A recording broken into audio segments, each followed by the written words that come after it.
விஜய் தரப்புல இருந்து விஜயோ மற்றவர்களோ எல்லாருமே திமுக அரசு மேல பொய் குற்றச்சாட்டுகளை தான் முன் வச்சிருக்காங்க.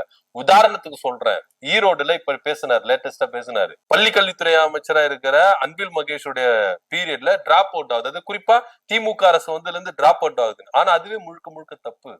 டிராப் அவுட் ஆனது எப்போனா செங்கோட்டையன் அமைச்சரா இருக்கும் போது தான் டிராப் அவுட் ஆகுது. சோ இந்த புள்ளி விவரங்களோட தெரியாம பொய் குற்றச்சாட்டுகளை தான் முன்வைக்கிறாரு. பாண்டிச்சேரியில போயிட்டு திமுக கிட்ட ஜாக்கிரதையா இருங்க சொல்றதுல என்ன நியாயம் இருக்குது? சோ இதெல்லாம் நம்ம வச்சு பார்த்தா அப்ப விஜய் அவர்கள் புரிதல் இல்லாம தானே இருக்குது. அதாவது இந்த கத்துக்குட்டின்னு சொல்லுவாங்கல்ல, அரசியல்ல இன்னும் அவர் கத்துக்குட்டி தான், நான் இதெல்லாம் சொல்லல. ஆனா அவரு ஒத்துக்க மாட்டேங்கிறாரு. வெளியில இருந்து நீங்க ஒத்துக்கிறீங்க. அதாவது இப்ப நான் சொல்ல வர்றதை நீங்க எப்படி டக்குன்னு சொல்லி முடிக்கிறதுக்கு முன்னாடி டப்புன்னு அடுத்த வார்த்தையை போடுறீங்க இல்லையா, அதே விஷயத்தை தான் அவர்கிட்ட நான் பாக்குறேன். இப்போ நீங்க ஆரம்பத்துல சொல்ற அதே வேணா உங்களை சொல்லல.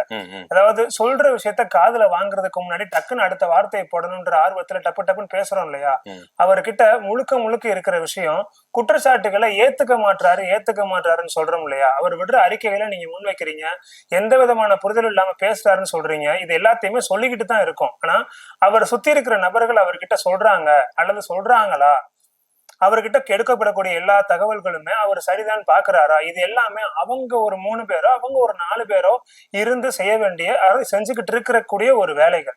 அந்த வேலையை நீங்களும் நானும் நேர்லயே பார்க்கல. அதே மாதிரி இந்த விஷயம் அந்த இடத்துல மட்டும்தான் நடந்துச்சா, இங்க சொல்லப்பட்ட தரவுகள் முழுக்க முழுக்க அங்க மட்டும்தான் நடந்துச்சா, இங்க சுத்தமா நடக்கலான்னு கேட்டா நடந்திருக்கலாம். என்ன பெர்சன்டேஜ் குறைஞ்சிருக்கலாம், ஆனா நடந்திருக்கலாம். அப்படி இருக்கும் பொழுது முழுக்க முழுக்க எல்லாமே பொய்ன்னு சொல்லிட முடியாது, முழுக்க முழுக்க எல்லாம் சரின்னு சொல்லிட முடியாது. புரிதல் இல்ல, ஒரு 90 விழுக்காடு புரிதல் இல்லாத ஒரு நபரா தான் இருக்காரு அரசியலை பொறுத்த வரைக்கும். அந்த புரிதல் வருவதற்கு நாட்களும் ஆகலாம். இந்த வருஷம் ஆட்சியை பிடிச்சிருவாரு, கண்டிப்பா முதலமைச்சர் ஆயிடுவாரு, அப்படி கீழே இருக்கிறவங்க கத்துனாலும் சரி மேலகம் கத்துனாலும் சரி, அது நடக்குதோ நடக்கலையே அது 2வது பட்சம். ஒருவேளை அதுக்கு முன்னாடி அரசியல் புரிதல் சரியா ஏற்பட்டு ஒரு தலைவருக்கான தகுதிகளை தன்னைத்தானே வளர்த்துக்கிட்டு மேபி வந்தால் நீங்க சொல்ற வார்த்தைகள் மாறலாம்.